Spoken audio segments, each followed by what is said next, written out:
গ্রামীণ বাংলার এক অন্যরকম দুপুর।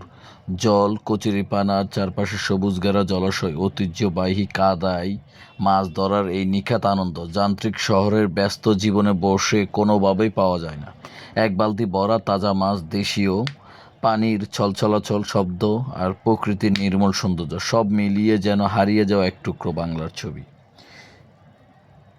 এই দৃশ্য শুধু মাছ ধরার আনন্দ নয়, বরং মনে করিয়ে দেয় ফেলে আসা শৈশবের সেই সোনালি দিনগুলোর কথা, যখন আনন্দের জন্য মানুষ দামি কিছু লাগতো না। প্রকৃতি আর আপন মানুষগুলোর সান্নিধ্যই ছিল পৃথিবীর সবচেয়ে বড় সুখ।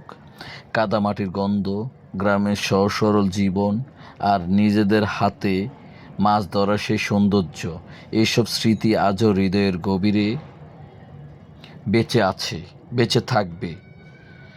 শহরে যতই আধুনিক হোক, গ্রামের এই সরল আনন্দের কাছে সব কিছুই